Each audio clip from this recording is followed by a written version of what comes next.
नमस्कार, स्वागत आहे आपल्या न्यूज अपडेटमध्ये। आज आपल्याकडे मुंबईतील धारावी परिसरातील एक धक्कादायक आणि दुःखद घटना समोर आली आहे। किरकोळ वादामुळे मित्रत्वाचे बंध तुटले आणि मित्रानेच मित्राचा निर्घृणपणे खून केला। ही घटना परिसरातच नव्हे तर सोशल मीडियावरही मोठ्या प्रमाणावर चर्चेत आली आहे। धारावीतील दुचाकी पार्किंग लॉटजवळ आशिक खान आणि 22 वर्षीय अश्विन नाडर यांच्यात वाद सुरू झाला। साक्षीदारांनी सांगितले की काही लोकांनी दोघांना शांत करण्याचा प्रयत्न केला, पण आशिक खानने हल्ला सुरूच ठेवला।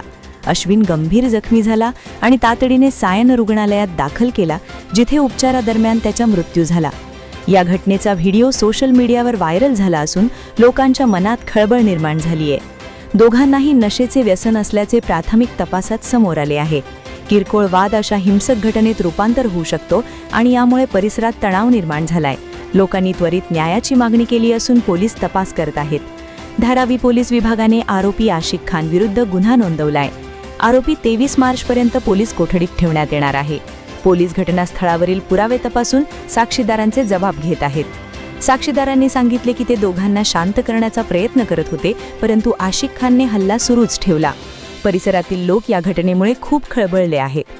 ही घटना फक्त धारावीचीच नव्हे तर मुंबईतील सार्वजनिक सुरक्षिततेसाठी मोठा धोकाही निर्माण करते। व्हायरल झालेल्या व्हिडिओमुळे सोशल मीडियावरही या प्रकरणाची चर्चा सुरू झाली आहे। लोकांनी न्यायाची मागणी करत पोलिसांकडे त्वरित कारवाई करण्याची अपेक्षा व्यक्त केली आहे। या प्रकरणातून दिसून येते की लहान वाद त्वरित नियंत्रणात आणले नाहीत तर गंभीर हिंसक परिणाम होऊ शकतात। तुम्ही पाहत आहात अलर्ट महाराष्ट्र।